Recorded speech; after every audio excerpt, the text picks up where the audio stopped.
Welcome to the Listening Well, the space where every story matters.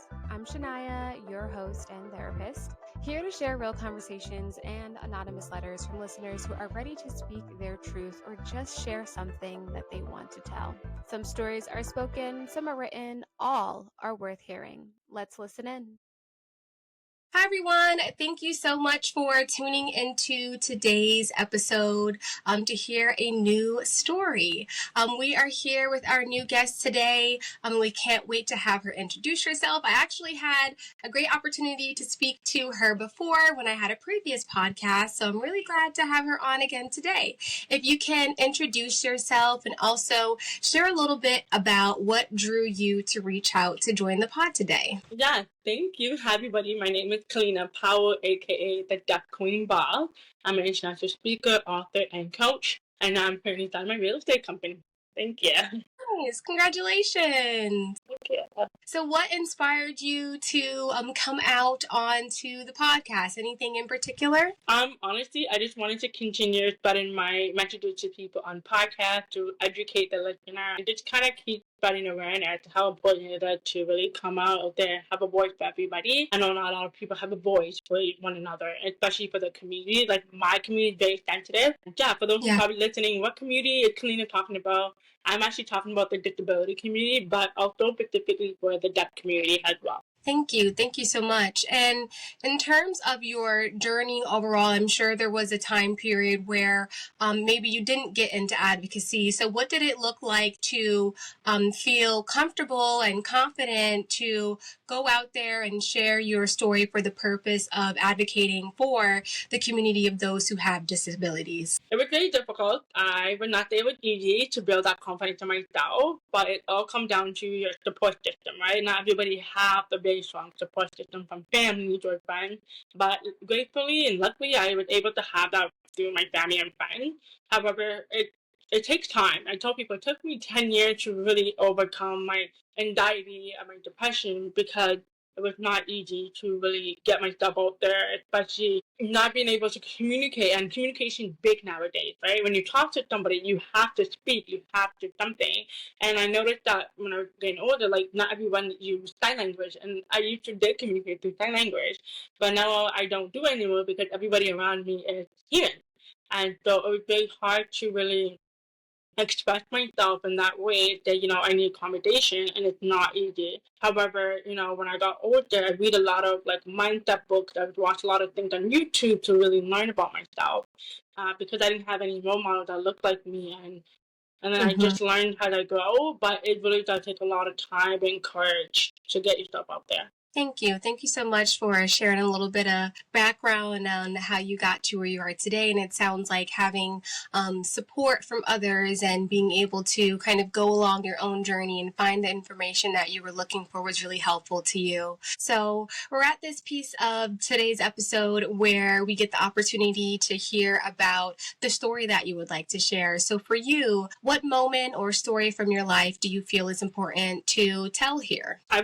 I want people to tell her that no matter what life throws at you, whether it's a disability or whether it's like mental health, your life does not stop. You have to keep going and keep pushing forward because honestly, Julie, you'll be surprised how many people need you in this planet, right? And I know a lot of people have suffered a lot and they don't want to be here anymore. I had that moment to myself too, like, oh my God, why did God give me the definite gift? Like, why? What am I supposed to do with this disability? I don't know what to do. And so I tell people, like, the message I want to share is that no matter what life throws at you, you can still become successful in whatever you like to do in life. Life should not be hard all the time. Yes, there are going to be up and down moments in life, but that should never stop you from becoming successful in what you want to do. And nothing is limited in life, right? You just have to find ways to make it work. Right. Absolutely. Absolutely. And in thinking of, bringing awareness and advocacy to the life experience of those that have disabilities, is there anything that you would like to share for listeners to be able to better empathize of experiences that they may not be familiar with? Yeah, I always tell people to don't be afraid to join community, and I feel like a lot of us don't know how to. but there's so much ways to get out there. For example, there's so many apps now. There's so many websites. There's so many networking events that you can go to. So a lot of people are not aware, and they're like, wait, I should regularly now. I can just join a community through Facebook groups. And I'm like, exactly, because use the internet, right? You have to learn how to use the internet in a positive way. I know a lot of people using internet for a negative way. And there's so much ways to get through your stuff, especially advocacy work, getting your stuff out there. It's really honestly, truly just join what community you can join, because that's the first step. The reason why I said that is because sometimes we don't have anybody that we can talk to, especially who is in our shoe. So I would say always join a community that will definitely benefit you in the long run. And so that's my advocacy work, and a lot of people don't know and are not aware. And I said, yeah, there's so many groups nowadays. Everybody's trying to get together. People are trying to make a world a better place. But again, yes, it is hard to find the people, but you do need to get your stuff out there. Even if you just make a quick post on, for example, like LinkedIn, right? Everybody's on LinkedIn now. Why don't you create right? So it's like, why don't you create a LinkedIn profile and connect with somebody in there? Maybe somebody you can be a board member, or you can volunteer. And a lot of people don't take volunteers seriously, especially when you're trying to learn yourself. I don't tell people, volunteer at a community that you love to do. Like for myself, I'm a board member for the deaf community. That's something I never really thought I would be doing, but it also allowed me to learn about ways of community, ways to advocate for them, especially in the hand community. So, yeah. In terms of the work that you're doing, kind of like hands-on out there in the community, what does that look like for you right now? So right now, I'm actually developing a camp for disability children. So I'm really excited. So I was supposed to do it for the summer, but unfortunately the grant came into my account super late, and summer was already done. Working nonprofit, I get that. Yeah, so I was like, okay, great. I have to wait until the winter, until the kids are out school, so I can create the winter camp now. So summer camp, winter camp. But one day, that's what I've been doing. Number two, I've been doing a lot of partnership in the community where I come and do speaking engagement workshops, and even going to different schools as well. So that's what my community work looks like in the community. Okay. And has there been any like major feedback or anything that you've heard from the listeners of when you go and do like the panels and share about your story, share about the information that you have? Like, is there anything that anyone has shared with you that has stood out from hearing your words? A lot of them said I'm so confident in myself, and they were very proud, and they did that because they could not do it. And they would always tell me, like, keep going, because everybody needs your voice. Kellina, your voice is so powerful, and your story is so unique, and it's very different. And it does need to be out there more than you should ever think of, especially, for example, my books. I have 4 books out. And, my very first book, is a poem book. Everybody loves poem. And people would think your poem book should be out there because it talked about my disability, how I became deaf. So, so that's what the feedback I got from a lot of people. Okay. And if you're comfortable, would you mind sharing a little bit about what it has looked like navigating your disability, like receiving the diagnosis, kind of you shared a little bit of like the difficulty of kind of using your voice to get the accessibility that you need. Can you share a little bit more about what that looked like? Yeah, so for me now, social media had been growing. So I definitely need closed caption. That's number 1. Number 2, especially if I'm talking to somebody in person, I expect them to face me and so I can read their lips. So a lot of you probably don't know, especially if you're listening, a lot of deaf community rely on lip reading. So you need to face that 100%. You cannot be moving your head back and forth, or we cannot communicate. We're very good at lip reading. And number 3, volume in terms of your voice. So a lot of people think that yelling will help us hear. And I'm telling people, don't yell. It doesn't help. It makes it worse for us. And have a softer tone, right? So it's important to have a soft tone. If you have a very aggressive, high-pitched voice, that's okay, but make sure you try to turn it soft. And number 4, I would say if you are somebody who have a very, very, very, very, very strong, thick accent, be patient with that. A lot of times we cannot pick up certain words. If you can talk a little bit slower, even if you can try small words to make us follow the conversation with you. So so that's something that helped me a lot to communicate with the hand community. Okay, thank you for sharing that. And in thinking of accessibility in other spaces, like outside of social media or just face-to-face communication, like thinking about students or young adults in workspaces, or even just adults in general in workspaces, do you have any advice on how they can advocate for their accessibility needs, and knowing that not only is it important for them to have that, but it's also required for those places to provide that for them too? Yeah, for me, I will always tell people do your research before you even contact the organization. And number one, don't be afraid to book an appointment. I know that a lot of people are very typical about booking an appointment, and I think it's so important to book an appointment. If you don't book an appointment, you're not going to know what they have for you. That's Mhm. number one. And number two, you have to remember that not every organization or nonprofit is always going to have something that you have. I feel like a lot of people have high expectation when they get into the accessibility organization or anything. They get upset. And I always tell people there's so much more organization that you can reach out to. And don't be afraid of being honest with yourself, right? Be honest with yourself. What is it you need from this organization? And a lot of people don't know what they need until they see it. And Okay. so I tell people, don't think that, okay, you know what, I can't do this or I can't do that. You can. And number for people who are in school, post-secondary students, I always tell them, have a good communication and good relationship with your disability counselor, because they're going to get a lot of resources for you that they can provide for you. Even if they don't know what it is, they are Mhm. willing to be there and support you. For example, myself, I went to university and I needed an FM system, which is a microphone for my hearing aid. Okay. And I was nervous to reach out to my disability counselor because I'm like, how do I tell her I need this for class? And so something just back in my mind just said, at the end of the day, this is your life. You have to be accommodated. And Yeah. so sometimes we are scared to act. And that's something I learned with us, disability community. We're scared to act because we're so used to people putting us underneath the rug. We're so used to bullying. We're so used to it. Okay. And sometimes enough is enough. And I also tell people, especially students, do not be afraid, because at the end of the day, this is a learning curveball in your 20s. In your 20s, it's learning. You're learning and learning. All one But life. you have, yeah, and like honestly, and I told everybody I'm 28. I'm not that far from them. Like I'm I'm 28 28 years old. so I get Yeah, it. nice, high five. And like it's not. It is hard because we're so used to it. And that's like me. I'm so used to it. People always ask me, Kellina, how do you advocate? How do you get yourself out there? I said honestly, I just ask. Just ask. Because Mhm. you will never get anywhere. And the answer will always be no if you do not ask. Right. That is my advice, right? And so honestly, and I tell people, you do research online. Like there's so many free resources. Even if you cannot get into the organization, you can also go to a library and you can also ask them, hey, do you guys have any resources for me? Is there any acceptable program that's happening? Because I know libraries often have workshops sometimes. And a lot Mhm. of people did not know that. And then I said, yeah, like reach out to your library local and see if they have any program for you.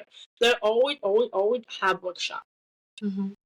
Thank you. Thank you. And, from your time kind of working with other organizations, getting to know what kind of resources out there, are there any like top recommendations you might have for someone who is like looking for a community, looking for more information, or even just looking for help? So I would just think, because I'm in Canada, everybody, so I'm not in the United States. Nice. Yeah, so it's very different from me, so I can't really tell if you guys are very. And my biggest thing is go on YouTube or Instagram or Facebook. First thing first, if you're somebody who cannot go places to places, I highly recommend you Facebook groups. Mm-hmm. Check and see if there's any Facebook groups. I'm in a lot of Facebook groups for people with disability, and it's really, really great. So I suggest everybody should do it because they sometimes do online meetup instead of going. Yeah, they do sometimes. And number two, yeah, it's like really nice. It's like really cool. And then number two, I tell people join a community on Instagram. Because you know how Instagram, they all have this community group thing that they have, and everybody gets together. So Instagram, and I noticed that a lot of people are now starting to create community events now. So there's online, there's face-to-face. So I know there's a lot of disability community group that's happening in the United States. Because I've seen so many on Instagram, and I was like, oh my God, Canada don't really have this much of get together with different disabilities, especially online or face to face. And then number three, my advice as well is don't be afraid to ask. If you know a family friend or somebody, you can ask them like, hey, do you know somebody that on the community that has the disability community, don't be afraid to ask your close, because trust me, everybody knows at least one person. Everybody knows at least one person. Everybody does. Even my family. I had no idea my family knew all these disability community. I'm like, oh, I did not know that. But okay, thank you. I did it, right? So people will always know somebody of something. So don't be afraid to ask. So those are my friends. Right. And something that you mentioned at the beginning is just kind of what the journey looked like, navigating mental health challenges. Do you find that, like in disability communities, that there's often an impact of having mental health or mental health challenges? Usually, yes. The reason for that is because we carry so much on our shoulder. Sometimes we don't have, again, there's not a lot of disability counselors out there no more. Okay. There's people who don't look like a disabled person. There's not a lot of that. That's why I became a coach, because there's not a lot of disability counselors themselves who are disabled. They go to school for it, but do they truly understand what I'm going through, knowing that you're not disabled, right? And so that's what the issue is. I noticed that in the community, especially now that I'm out in the community, is that they're not hiring a lot of disability employees. That's what I noticed. There's not a lot. And that's why a lot of disability community is suffering with mental health, because they're trying to get help, but it's like, we either one, the wait list is too long, or number two, the organization is far from the home, or three, there's no online virtual meeting where they can meet the counsel online instead of them traveling, because some people cannot travel, right? Yeah. So there's a lot of it's a lot for the disability community, especially when they're suffering mental health issue. That's a great point. And I'm a therapist, and that's also, part of the reason why I came into therapy and being a therapist is like to be able to provide a person of color in the communities that I'm in, because I'm generally living in areas where people of color are the minority. So having someone that looks like you is really important. In that same way where you should, having someone who can resonate with the challenges or restrictions that you may have as someone with a disability is really important. So thank you for mentioning that, because I think a lot of times when people think about like diversity and hiring or in general, they're not really taking into consideration of like, do we have someone that has a disability? So that's a really great point that you mentioned. If there's like anything about the systems that exist today that could do a better job in meeting the community where they are, what could they do? What would that look like? Start hiring more disabled person and start hiring the true definition of a client. So I noticed that a lot of time people work for the money, but there are not enough people that actually do it what they love. And I see that a lot of time, like people just do it for the money, and it's like, are you kidding me? And they don't follow up, right? And I feel like a lot of time they feel like it's a lot of work, because there's so much more information that goes into it when you're talking to someone who's disabled. Like for myself, I have a lot of baggage. Like I do. Like it's a lot for me. But sometimes when we meet with somebody who's not disabled themselves, sometimes they kind of don't acknowledge it. It's so important to have somebody who can see that and say, I know, I understand where you come from. Instead of, well, I just told you my biggest secret is in my life, and you want to adjust that back like that. Yeah. So a lot of time it doesn't always work out, and I feel like a lot of companies and organizations, nonprofits, really need to be aware who they're hiring nowadays, because I feel like they're just hiring people just because they have a good resume. Like, no, do they have a good heart? Do they have good intention working with your potential client?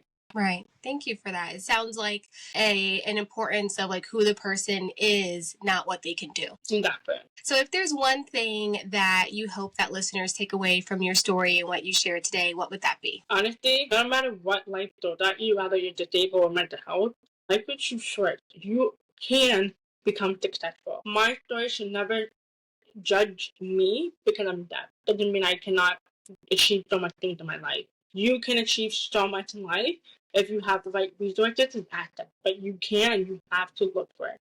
And again, not every day is going to be a good day. Some days is going to be a bad day. You are allowed to have a bad day. Do not think everything is a rainbow. So I want you to see my story as a woman who is deaf, Black woman who achieved so much in life. I did not make excuses. I never said, oh, I'm deaf, I can't do this. I never make that excuse. So that's the one thing I want people to take away from my story today. Thank you so much for that. And for every episode, we have our previous person on the show leave a question for you. So I'll share with you in just a second. But what is a question that you could share for our listeners and our next guest to think about and answer? I would say, that's a good question. The next guest. What is the one piece of advice that you wish you received when you were younger? That's a good one. I love that question. Thank you for that. Okay. So the previous guest on the show shared a lot of information with us. They're someone who has overcome a lot of tragedy that they experience in their lives, and they have this really beautiful perspective of, knowing what it means to be a person of value just because you exist, regardless of what kind of stories we tell ourselves about who we are as people. So the question that they have is very heavy, but it is a really good question. And their question to you is, who am I and who are you really? Who am I? Okay, good question. Okay. Yeah, that's what I Who told am I? Who am I? Yeah, who am I? I am a strong, black, solid, deaf woman. That's who I am. I'm a solid black woman. I thrive through everything, and I'm very confident in myself. I'm a little bit crazy, and what was the other one? You said who am I, and then you said the second question. Well, it's kind of just like a deeper reflection, like who am I? Like who are you really? So it was just kind of like a question too. So yeah. I it right on there. Thank you so much. And just to kind of plug some of your information, what are the titles of your books? I keep a reading list for our listeners of all the books that are kind of thrown out here throughout the episode. So I'd love for you to share and name the books that you have out there. Okay, guys, I gotta check my book again. So my very first book is called Every Day I Am Just Deaf. Mm-hmm. And then the second book is called Young Changemakers.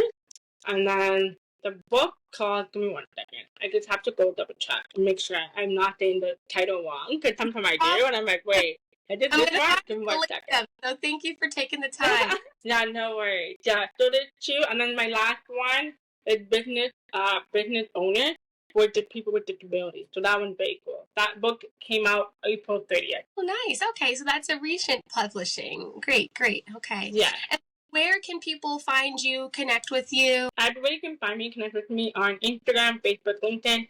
Underneath Kellina Powell. I'm everywhere. If you guys can just, I'm happy to follow. If you have any questions, you can always message me guests. So I know you're a listener, okay? Because I have a lot of people reach out to me like crazy, okay? So if you want to reach out to me, just put listener or guest. I will know it's you. And I do also have a website. I know a lot of people prefer to connect with me on social media instead of my website. For those who watch my website, KellinaEmpowerment.com. Perfect. Thank you so much. I appreciate you so much for coming on to this version of a podcast and for sharing a bit more about your story and what the experience looks like for individuals who may be struggling with mental health and also for the community of those who have a disability. I appreciate you so much. Thank you. Absolutely. And thank you, listeners, for tuning in to today's episode and listening to Kellina's story. Hello. As you know, we are now in our reflection piece of the episode. We just heard a story from Kellina Powell. Her story was extremely empowering. I always appreciate anyone who takes their lived experience as an opportunity to be able to advocate for others. It's really hard to, like she shared, to build that confidence, to feel comfortable with yourself and comfortable with your story and know that it has a place to be shared, to be able to shed light and also bring comfort and validation to other people that may have similar experiences. Like she shared, the community of individuals with disabilities oftentimes go unseen, especially if you have a disability that's not as visible or as obvious to others. And our society definitely has a lot of work in acknowledging the fact that, their need to have accessibility is important and it is required as well. So I encourage anyone who may have a disability who is early in their journey or looking to find connection, resources to reach out to Kellina. It sounds like she's a part of some really amazing communities and can hopefully get you connected too. I deeply resonate with the importance that she shared about employers being more mindful of who they're hiring. When you are in the caring industry, sometimes people do go after just the money. And when they do that, you really lose that purpose and that opportunity for the people who are going to receive help to really get the help and the quality assistance that they need. So I look forward to the conversations that are had from today's conversation. As always, if you are on Spotify, you can comment and discuss in the comment section. And if you're on YouTube, of course, you can do the same.